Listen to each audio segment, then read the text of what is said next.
Ayan, welcome back again guys. This is June Pinas para sa Pilipinas at para sa Pilipino. Ito po, breaking news ha. Kakapasok lang po na balita. Komentohan at reaksyonan po natin itong tangka or paghuli po dito kay Senator Bato de la Rosa.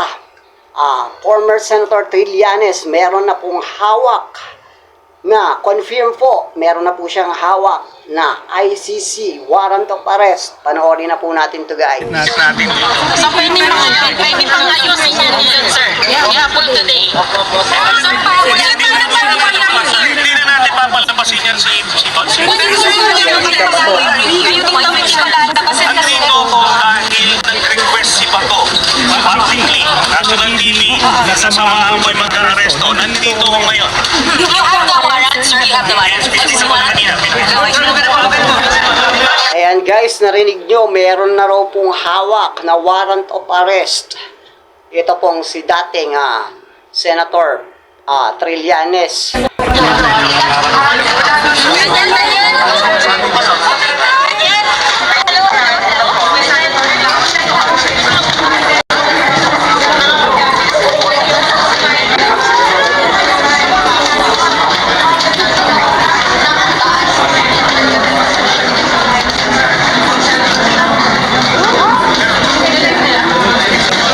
Guys, yun yung dito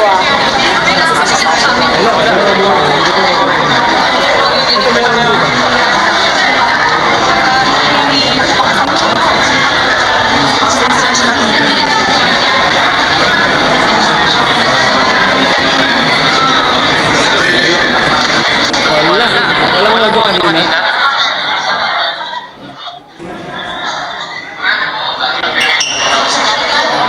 ICC warrant mo. Naku, narinig nyo guys, ICC warrant.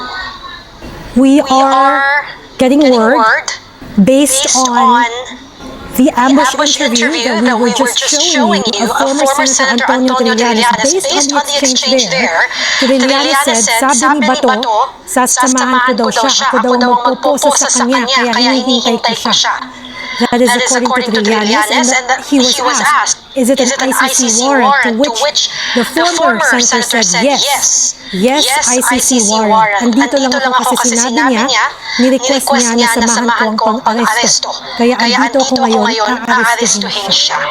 Once again, this is based on the ambush interview given by former Senator Antonio Trillanes when he And guys, confirm meron na nga raw pong warrant of arrest itong dala-dala itong si former Trillanes. was asked if it is for an ICC warrant. He said yes. Yes, it is an ICC warrant. We will have to confirm that as well with official sources. But that is what we're getting from the ambush interview, the exchange between former Senator Antonio Trillanes, who is still at the Senate, with some members of the press. So we'll now bring it back to the Senate, where now we're seeing Senator Marcoleta speak. Available to them before any transfer to foreign or international authorities. Ito pa po yung isa. Sa sense ng Resolution number 44. While not legally binding, the resolution reflects the Senate's position against extrajudicial rendition and may be invoked to resist any attempt to arrest or surrender a sitting senator without due process. Ito Anong sinasabi mong walang due process, Panot? Meron nga dala-dalang warrant of arrest galing ICC.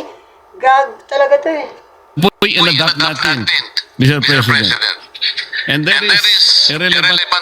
Alam mo, Panot, masyado kang obvious sa pagtatanggol yan sa Senator Bato na yan, ha? Sobra kang obvious. Masyado kang pakialamero, paepal. President. Halimbawa po, yung binanggit kanina, former Senator Trillanes, noong 2018, Mr. President. Former Senator Antonio Trillanes avoided arrest by submitting to Senate custody after his amnesty was voided. Ang sabi pa nga po noon ni dating the former President of the Senate, our friend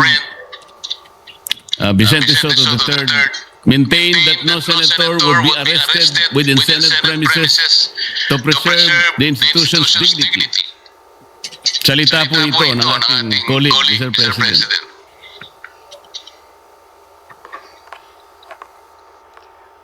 Sabihin ko lang sa inyo guys, napalitan na po ng SP ang Senado, Senate President. Ang pumalit po ay itong si Alan Cayetano. Yan, nagtagumpay po sila sa pagpapalit po ng Senate President. Pero ito naman po yung kapalit. Siguro mas okay na po ito dahil mananagot na po itong si Bato de la Rosa sa lahat ng mga naging kasalanan niya sa participation niya doon sa nagdaan po mga pagpatay po noong kapanahunan po nila Duterte. The Trillanes President shows that the Senate can refuse to allow any arrest within Senate premises even for an unbailable offense, Mr. President. Senate Resolution Number 44 strengthened this position. While not legally binding, it expresses the Senate's official stand on this matter. Filipinos must be protected. Well, anyway guys, putulin na po natin yan kasi hindi naman po yan ang ating topic at wala naman po kung pakialam dito sa mga sinasabi po nitong si Panot na to na masyadong paepal. Okay guys, ito na po yung pinakahintay po natin. Madadakip na po itong si Bato de la Rosa. Salamat po dahil po tayo ginabayan ng ating Panginoon at nabigyan po ng hustisya ang mga namatay po nung nagdaan po kapanahunan po nila Duterte. Anyway guys, paki-comment po ang inyong mga komento dyan po sa comment section para malaman ko rin po kung hanggang saan po nakakating ang aking videos. Maraming salamat po. God bless.